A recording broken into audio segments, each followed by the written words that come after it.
समुद्र में नहाने के बाद महिला जैसे ही किनारे आई, उसने देखा कि उसका पति चोरी छिपे अपनी पैंट उतार रहा है। कमर की बेल्ट से एक गोला बनाकर बिल्कुल बंदर की तरह नारियल के पेड़ पर चढ़ गया। महिला पहाड़ी रास्ते से उसका पीछा करने लगी, पर जब वो वहां पहुंची तो सुना कि पति किसी और औरत से मीठी मीठी बातें कर रहा था।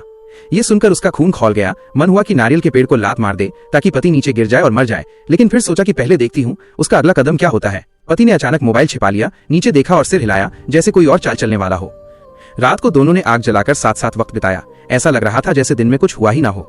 माहौल प्यार भरा था, पर बात वहीं खत्म नहीं हुई। पत्नी ने पति का लॉक किया हुआ फोन देखा, फिर पास खड़ी तेज रफ्तार नाव पर नजर डाली और उसके मन में प्यार से उपजा बदला जाग गया। सुबह हुई, पति समुद्री लहरों की आवाज से जागा। पत्नी आराम से आई और बोली, बुरा समाचार है, रात में समुद्र की लहरें नाव को बहा ले गईं, तुम्हारा मोबाइल भी चला गया। लेकिन चिंता मत करो, ये द्वीप बहुत दूर नहीं है, जल्द कोई हमें बचा लेगा।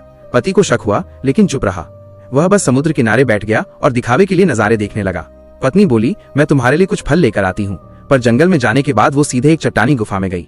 असल में नाव और मोबाइल दोनों वहीं छिपे थे।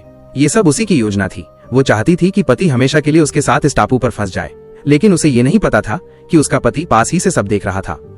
शाम को दोनों ने समुद्र किनारे बैठकर वाइन पी। सब कुछ सामान्य लग रहा था, पर तभी कहानी ने मोड़ लिया। पति ने देखा कि नाव की चाबी पत्नी की गर्दन में लटक रही है। उसने मन में ठान लिया कि अब बस। अगली सुबह जब पत्नी गहरी नींद में थी, पति धीरे धीरे उठा और भागने की तैयारी करने लगा। पत्नी अचानक जाग गई। पति बोला, मैं बस टॉयलेट जा रहा हूँ।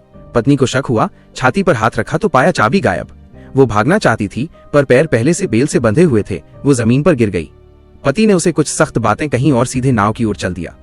जब पत्नी पहुंची, पति पहले ही नाव लेकर समुद्र में निकल चुका था। पत्नी ने उसे जाते देखा। वो उसे रोकने नहीं गई, बल्कि सारे जरूरी सामान लेकर जंगल की ओर चली गई। असल में उसने पहले ही नाव में छेड़छाड़ कर रखी थी। जैसे जैसे नाव दूर गई, रस्सी से बंधा पत्थर और कसता गया और नाव फट पड़ी।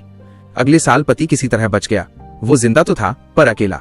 इस बीच पत्नी ने केले के पेड़ की लकड़ी से धनुष बाण बना लिया था। वो अब शिकारी बन चुकी थी। पति को कुछ नहीं पता था। वो अब भी पत्नी को ढूंढ रहा था। वो गलती से एक पहाड़ी गुफा में चला गया, जहाँ उसे पुराने जमाने के अवशेष मिले। अचानक उसने देखा, आगे कुछ आदिवासी लोग कोई रस्म अदा कर रहे हैं। वो भागने ही वाला था कि एक भयानक नजारा दिखा। एक इंसान का सिर ऊंचा लटक रहा था, जिसकी कलाई में उसी जैसा ब्रेसलेट था। वो डर गया और दौड़कर पत्नी को ढूंढने लगा। पत्नी मिली, पर उसने बात करने का मौका ही नहीं दिया। उसने धनुष उठाया और सीधे पति पर तीर चला दिया। पति स्तब्ध रह गया। जिस औरत को उसने कभी प्यार किया था, वही आज उसकी जान की दुश्मन बन गई थी। उसने दूसरा तीर भी छोड़ा, पर पति झुक गया और एक पेड़ के पीछे छिप गया। पत्नी पीछे नहीं हटी। पति ने पास पड़े नारियल फेंका, पर पत्नी ने फौरन उसे तीर से तोड़ दिया। पति भागा, पत्नी पीछा करती रही और कहानी यहीं अपने सबसे रोमांचक मोड़ पर पहुंच गई।